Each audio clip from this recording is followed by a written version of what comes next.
Leopold II put into place a system of daily rubber quarter.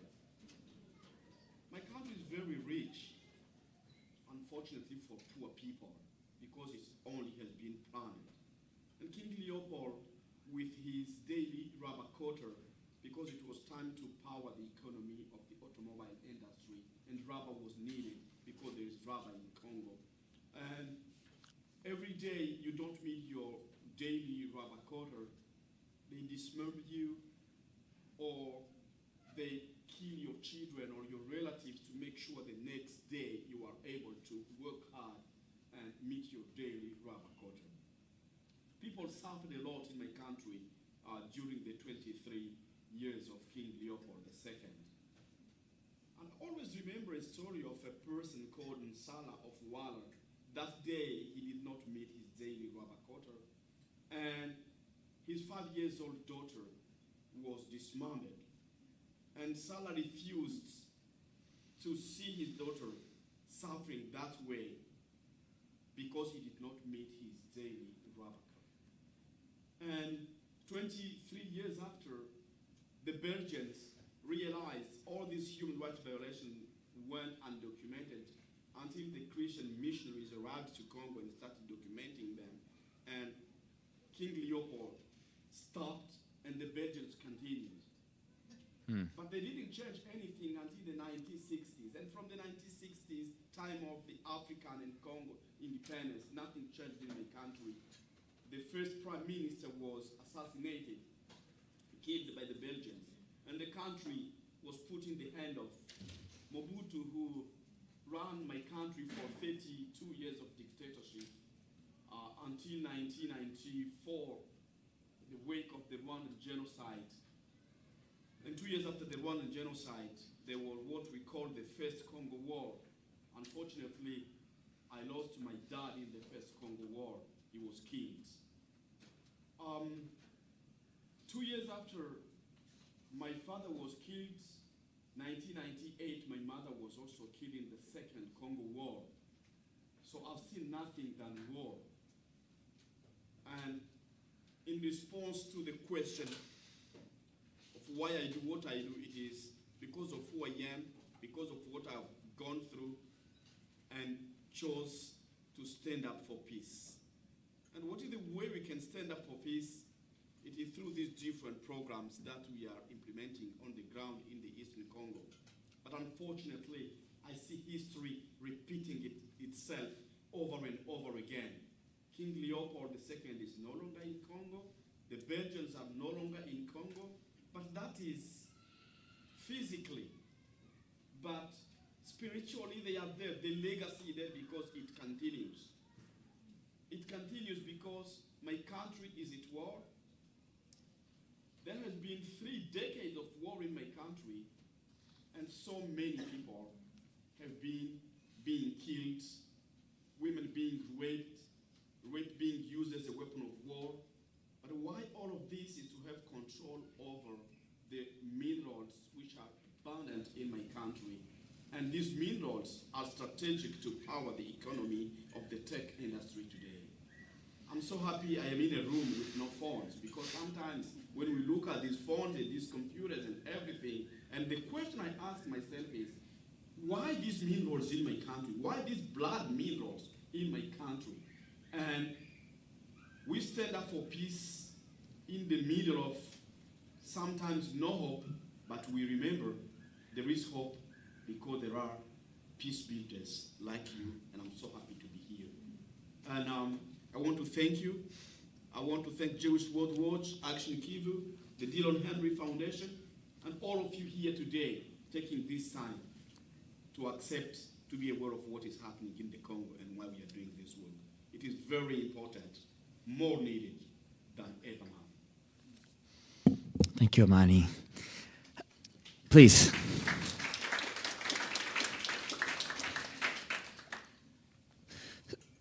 You mentioned a couple of different initiatives, ways that you are advancing the peace work, ways in which you are trying to find glimmers of hope and create pathways of hope for your people and for your community. So I was hoping you could share with our community here and those who are joining us virtually a little bit about some of the initiatives that you've started over the past few decades, some of the work that you're doing on the ground that helps change the fabric of reality that has been the norm in your country for so many decades. When I lost my parents, I lost hope. And I was unable to continue being in school because I had nobody. But one of my brothers supported me and I continued my education. And I made a vow and said, if I graduate, there was no hope because anytime I could drop out from school. And I decided if I graduate from school, one thing I will do is to support children in my conditions to make sure they can also get access to education. I strongly believe in the power of education, and it is the most powerful weapon we can use to change the world. So, upon graduating from school, with support of people, we started sponsoring a few children. I remember in 2005, we started sponsoring 5 children going to school. And a few years after, I was lucky to meet Jewish World Watch, and we started an educational assistance program. This educational assistance program was aiming to stop forced child labor in the mines. We want to make sure these children being used in the mines are given an opportunity to get or access education. So we sponsored children. We went from 5 children to 400 children every year with support of Jewish World Watch. And we continue. We did that for 6-7 years. And the idea of building a school, because the children we were sponsoring were going to different schools, but the quality of the schools were not really favoring them to access quality education. These children had no access to food, no access to clean water, no access to first aid, medical assistance. And the idea of building the Congo Peace School was born. And we started in 2016. We were so fortunate to meet the Dillon Henry Foundation. We started talking about this idea, and the Congo Peace School was funded. The construction, 100% by the Dillon Henry Foundation, and I'm very honored today. Harriet is in the room, and we built this school.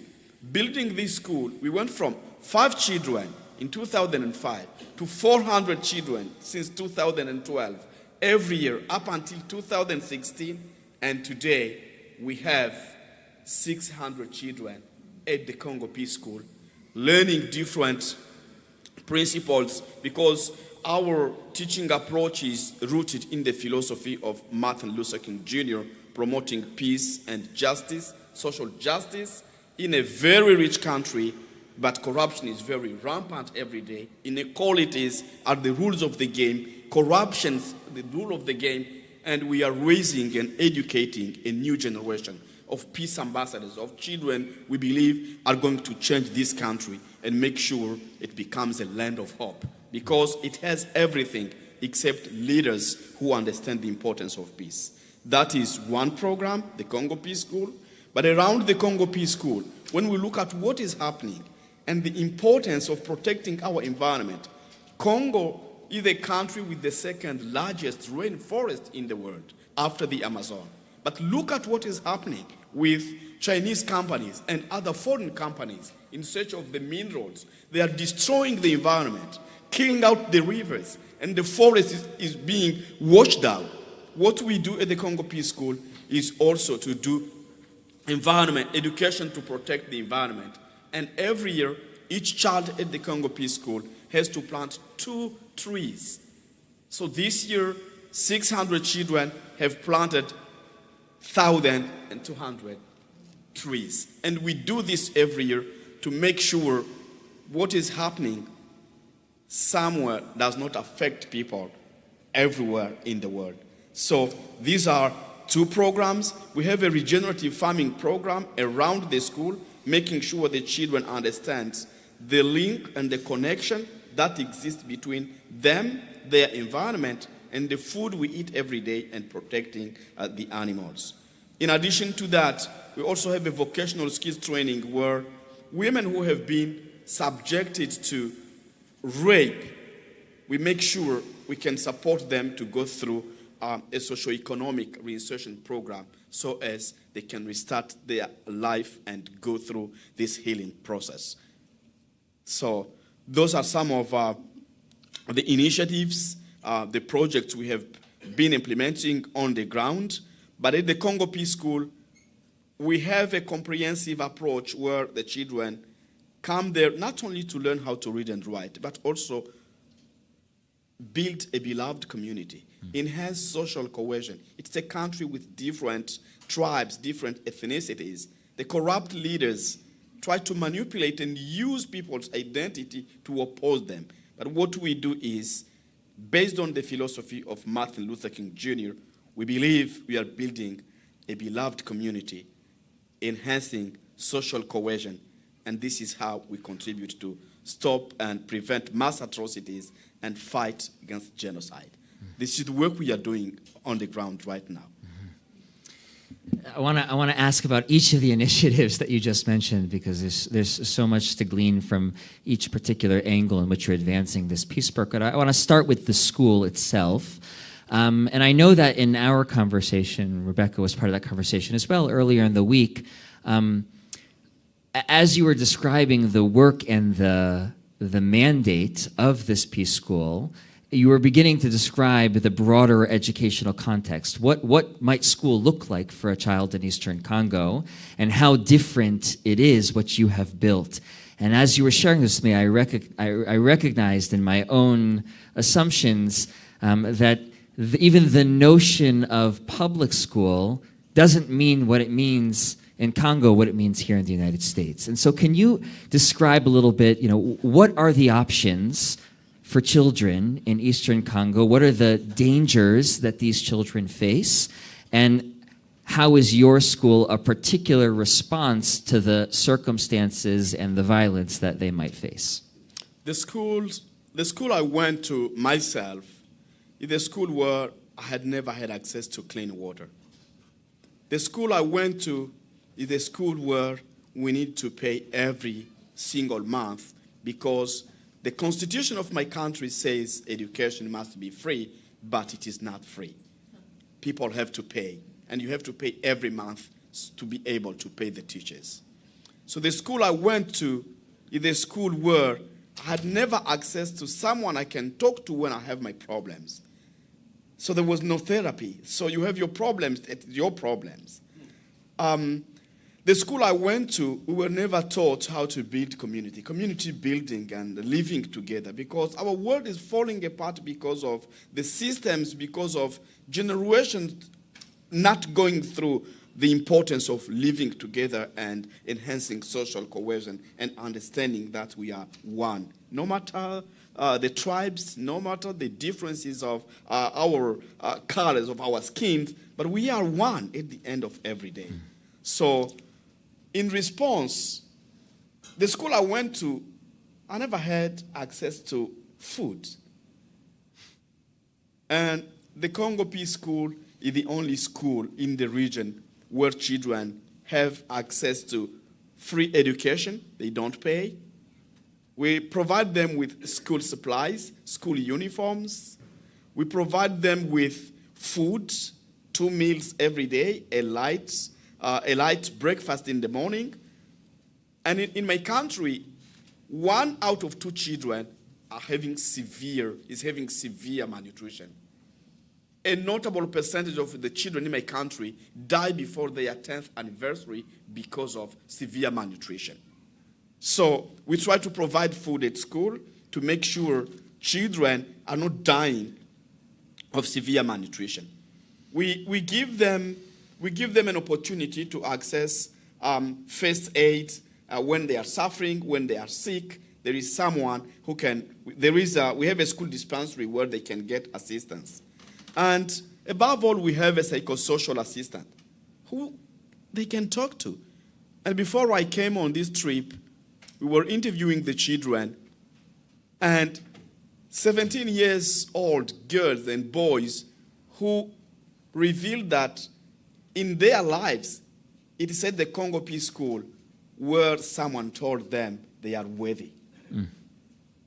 It is at the Congo Peace School where they feel they get a new hope and they can achieve the full potential, they can achieve their dreams. So the Congo Peace School is a total opposite. The approach we are developing is a total opposite of the existing reality in my country. The country is very much Christian, and every Sunday schools are off and almost everybody go to church. But we have children who come to us and say, why don't we go to school on Sundays?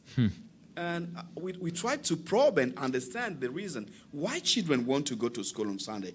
It is because it is the only place where they can access food. Children eat at school, and going back home, there is nothing, because most of the children we have at the Congo Peace School are children at the center of overlapping vulnerabilities. They are hungry, they have nobody, they are in foster families, they are internally displaced, and my country right now is being the first country in the world with the largest number of internally displaced people. 7 million people are being forced to flee their homes. 500 to 600 are being forced to become refugees every single day. And what we are doing is to develop this education model to give these children a new hope. Let's imagine a day where this country is going to become an empty country and everybody becomes refugees. We are more than 100,000 million people.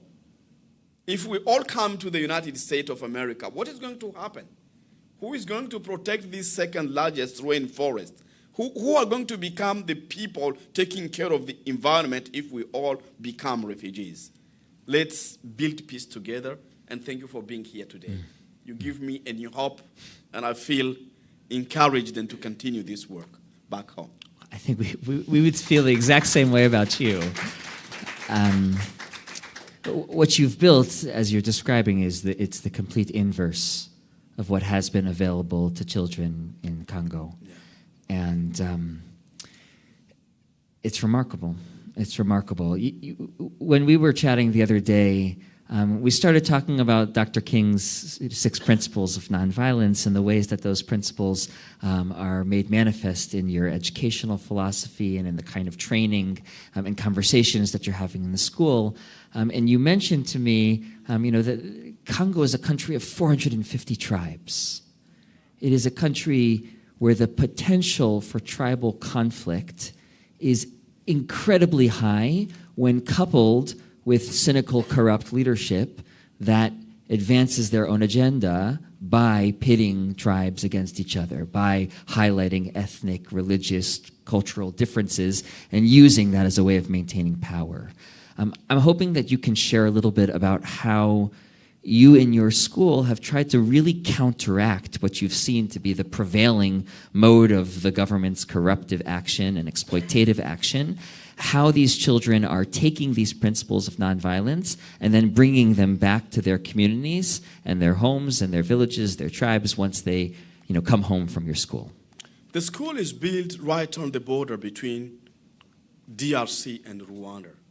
30 years ago, you know what happened in Rwanda because of differences in terms of ethnicities. Rwanda has only 2 tribes, the Hutu and the Tutsi. But my country has more than 450 tribes. We speak more than 450 languages. So in a context of rampant corruption, it becomes very easy to use people's identity to create all these tensions. But at the Congo Peace School, what we do is to promote peace and nonviolence, to make sure our conflicts can be settled peacefully. We try to use the 6 principles of Kenyan nonviolence, making sure we are attacking the forces of evil and not people doing the evils. Trying to stand up against corruption and not attacking people doing corruption. It can be very challenging, but we have seen success We have seen success on the way the children in the Congo Peace School reflect on the 6 principles of Kenyan nonviolence on a daily basis and their everyday life. We have 2 children, and they are coming from families where there have been confrontations and conflicts, disputes of lands between their families. And they spent 7 years. They cannot greet one another and their neighbors, and they are sharing limits of their land. They've been fighting. But their children are students at the Congo Peace School. But after learning these principles and the steps on how to resolve, how to fix their conflicts peacefully, they went back and reconciled their families. And the families came to our school for testimony in a general assembly and said, your education approach is amazing and Congo needs it. They hugged one another through their children. And this is encouraging us, and we believe that 30 years ago, if this principle, if this education approach was spread, scale up everywhere, maybe there would be no Rwandan genocide. Maybe 30 years ago, because there are 3 decades of war in my country, maybe 30 years ago, if this approach was scaled up and exists, maybe there would be no war in my country because of poor governance, because of rampant corruption, because of the inexistence of moral leadership in the management of public life. Of course, in addition to countries we look at as big brothers also contributing to plunder the country with the strategic minerals existing to power the economy of the tech industry today. So we look at this model as the appropriate, the mostly needed model and education approach to change the context in our country. Will you share a little bit about the action that your students organized against the Chinese mining company? 4 years ago, there is a Chinese company in collaboration with local mining operators in my country, and they discovered, not far from the Congo Peace School, minerals, natural resources, not far from the Congo Peace School. And they came with no compulsory purchase request order, and they said 5,000 households have to move, have to be forced to leave that place and go nowhere. And many of the children from these families are at the Congo Peace School. They already understand that there is a way to say no without fighting, without using bombs, without using guns, without killing one another. So we came together with the community and the school children, and we said no. It took us 4 years to bring the government to understand that these families, these households cannot go anywhere. And we started protesting, marching, sending messages, and today the lands belong to those families. We don't know what is going to happen tomorrow, but right now the families are stable and living on their land because of the power of nonviolence.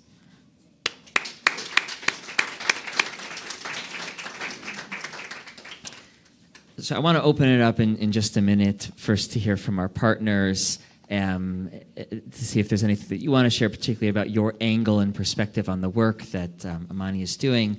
But of course, you know, I can't let this moment go without mentioning that we've actually had the privilege of interacting with your work and Action Kivu and the Congo Peace School and some of the initiatives that you've mentioned in the past, because this past year for Purim, as you know, each year we put together these beautiful mishloach manot bags, these gift baskets that we offer to one another in the lead up to the Jewish holiday of Purim.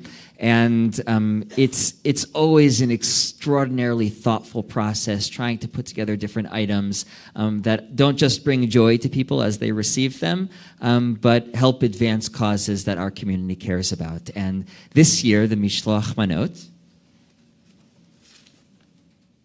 I'm sitting on them.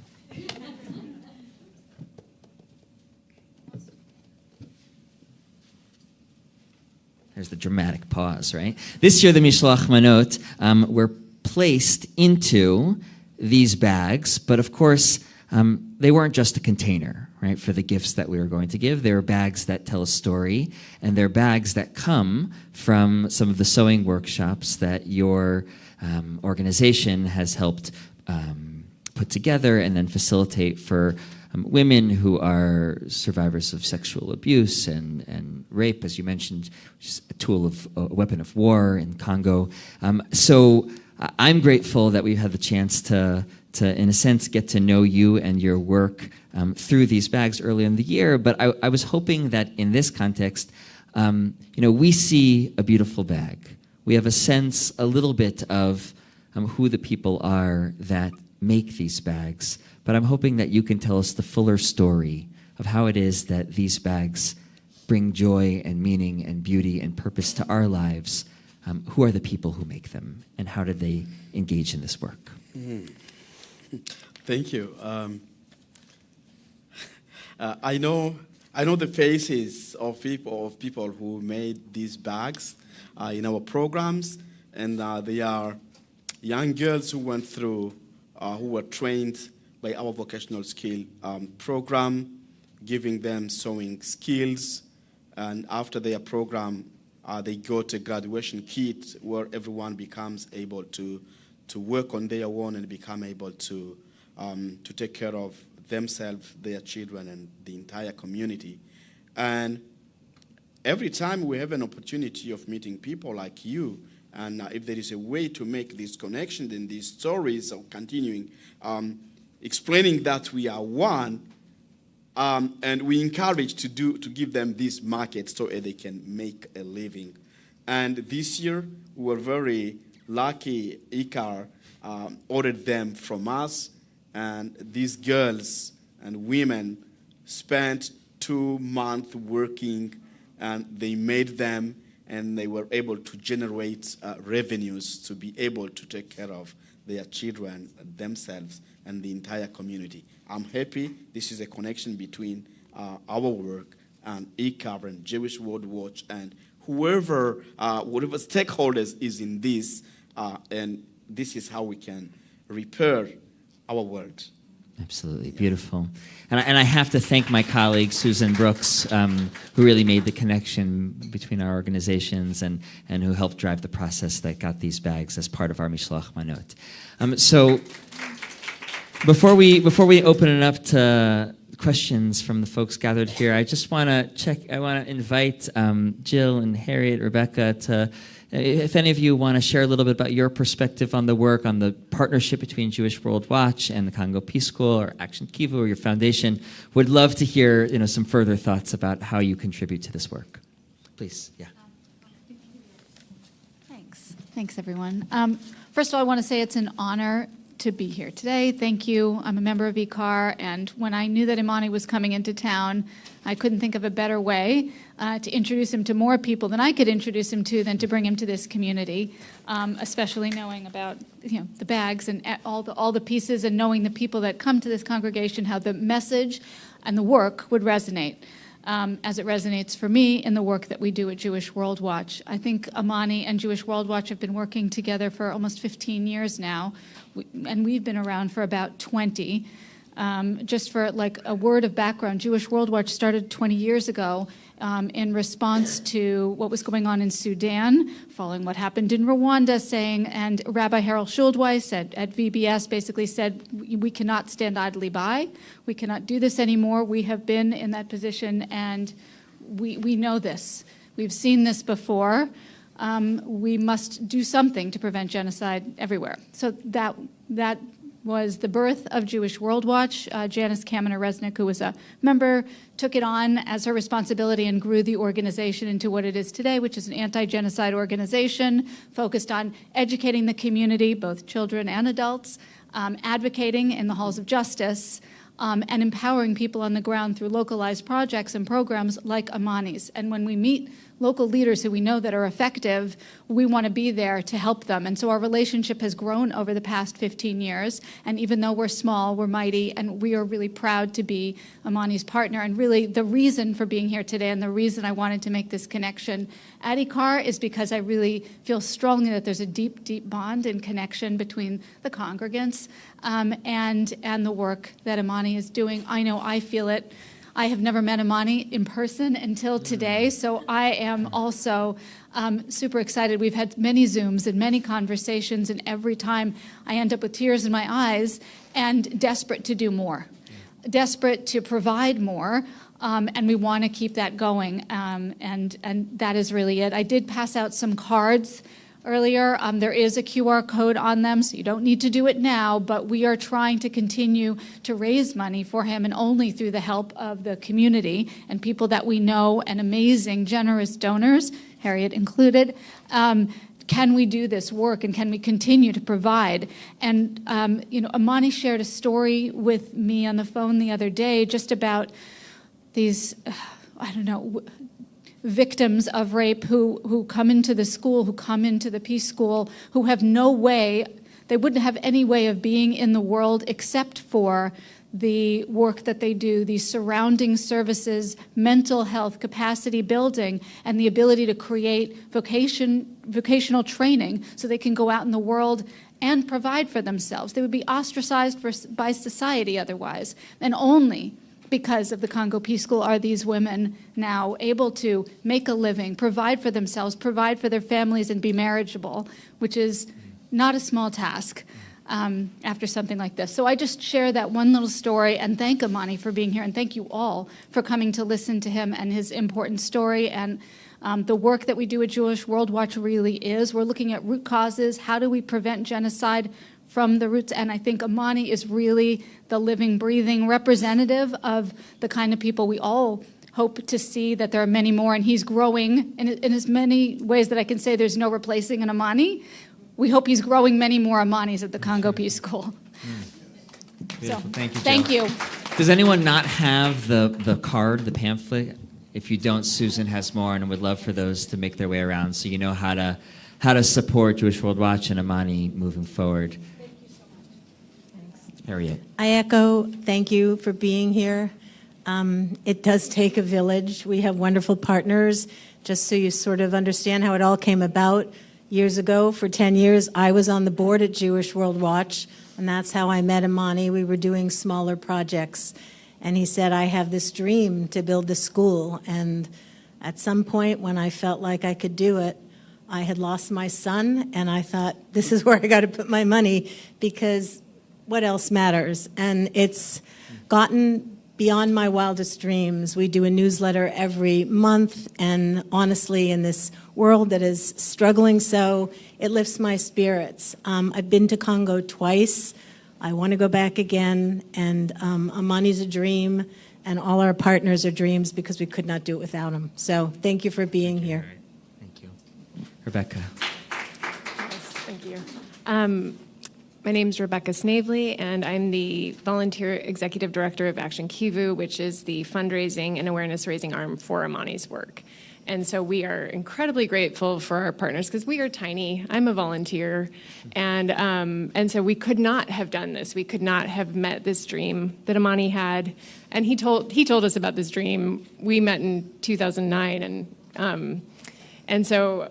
It's just the work of Jewish World Watch and Harriet and the Dylan Henry Foundation coming in and partnering together that we are all making this happen. So again, we are so grateful for you all learning more and then continue to learn. That's all I always want to say, is just keep Congo in your thoughts, but also in your conversations, because people aren't talking about it, and we're all benefiting from Congo in so many ways. I'm going to make a small plug, because I had breakfast with Amani this morning. He's a dear friend that I've known for years. I met him in Washington, D.C. But Rebecca told me how they're starting soccer, right? Soccer programs. They have a new basketball court, And and the girls are the ones who asked for basketball. And so the girls are active in sports. And although, yes, the donations are amazing, if between now and the end of July you would like to purchase a sports bra or two, bring them to IKAR, to me. I will get them to Amani before he goes back to Congo, because these girls do not have access to those things. Sports bras. A small little way you can help. All sizes, right? Okay. So we have time for a few questions, so happy to open it up to folks to ask Amani, share a little bit more. Amani, what's your budget And where does your money come from? That's the first question. The second question is, you've got 600 students. What is your dream? Or what are your limitations to making it more? Thank you very much, Ben. And as many of you don't know, I met Ben almost 9 years ago, and it was in Congo, and we traveled with Ben on a very terrible road. We traveled a whole day through Jewish World Watch, and I've never met an amazing person like Ben. And so, to your question, I'm going to start by the last one. 600 children, and what is the dream? The demand is very high, and we are having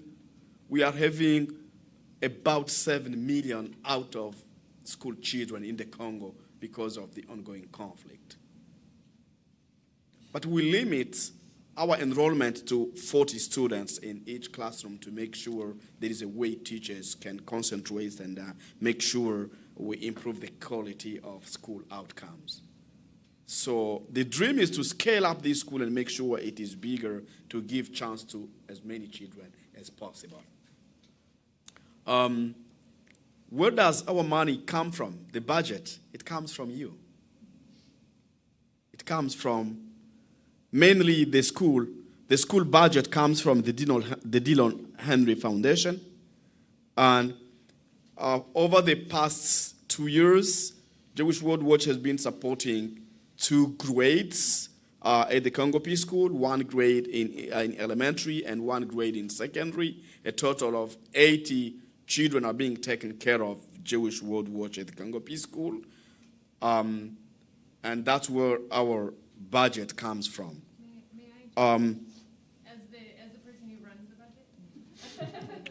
Yeah, I wanted to. I would also say we are directing you to donate to Jewish World Watch to grow that grant, because that is a way to empower our partners. And we are also working with a grant consultant right now to apply for new grants and brand new partners and build those relationships. So we're really excited about that possibility, because we do want to expand the program to include vocational training at the school, so the kids who can't go to college get vocational training specifically in solar panels, because we're looking at the new energy transition, and those kids could then work around the country. And then as we continue to grow, we also realize we are depending on some individual donors, and we're really looking to really establish some relationships with not bigger foundations, but similar to Jewish World Watch, like $50,000, $60,000. So also, if you know people, talk to Jill about connections, and we'll just keep growing it. But it's a big dream. His vision is unending. So I will say that while this says 57,000 on it as an interim goal, please feel free to go over that. This is an interim, short-term goal, but obviously there's room to scale. So. Another part of our dream, Ben, is to make sure the children who are going through this education model tomorrow take over. I am 47, almost 48 years old, and life expectancy in my country is almost that because of what's going on. So tomorrow or after tomorrow, I may not be alive, because we live in a situation where anything may happen anytime, and we want to make sure the children who went through this program take over to continue taking care of it.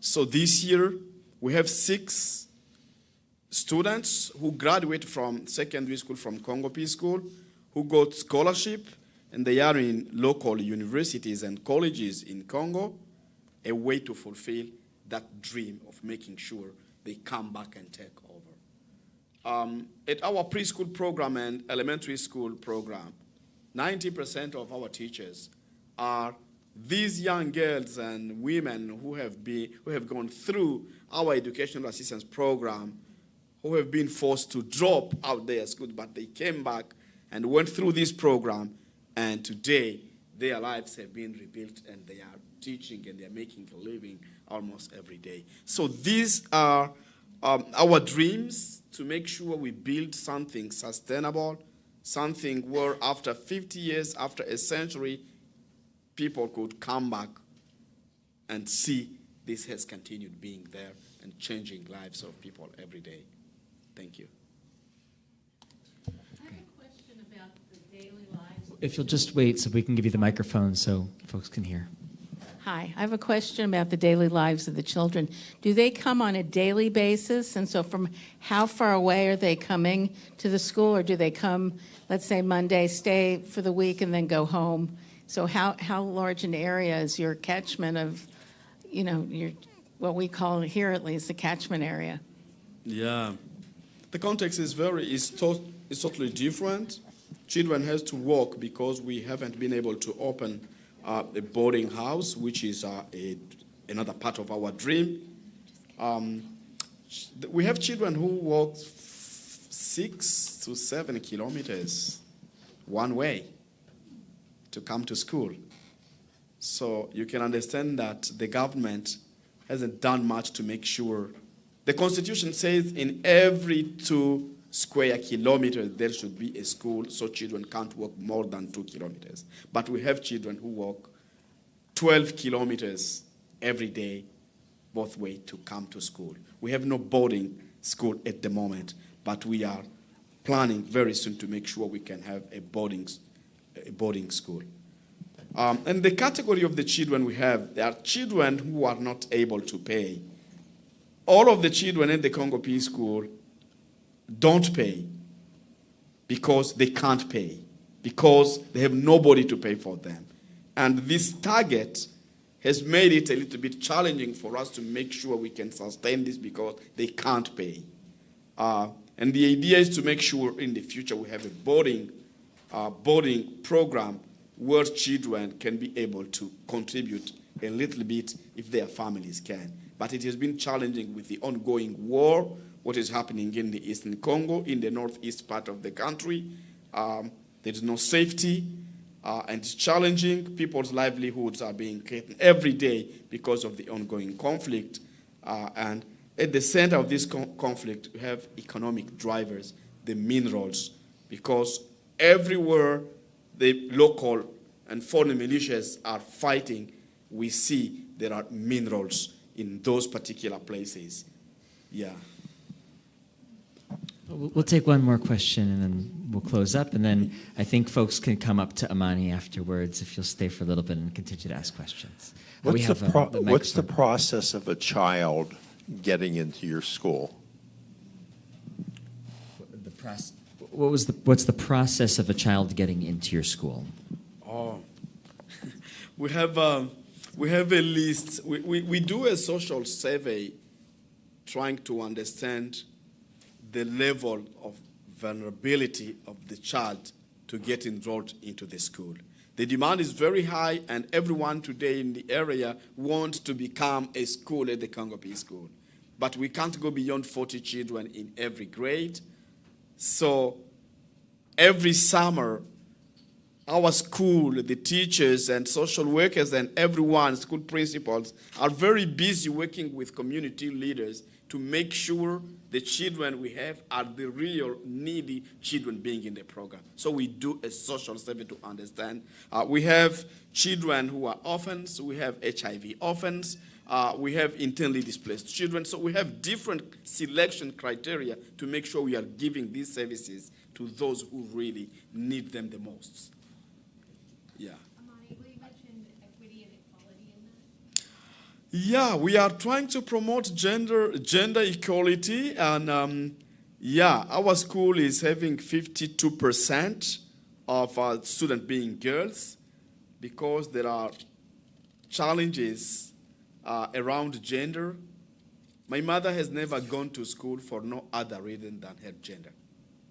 And we are trying to make sure that can change and give girls an opportunity to access quality education. So, yeah.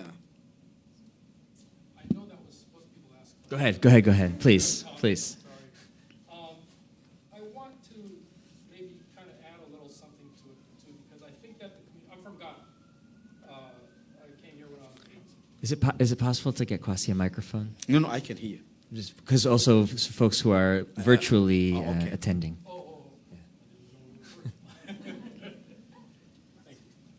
Yes, I came.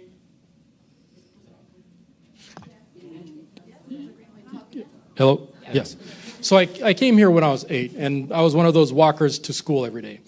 I want to actually kind of ask our community also to be supportive of this concept that there will come a day when you hear about America being involved in African politics.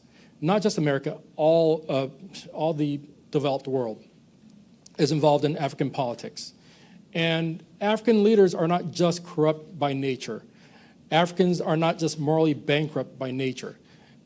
The fact that African American and other developed worlds are involved in African politics plays a large role. And you look in Burkina Faso.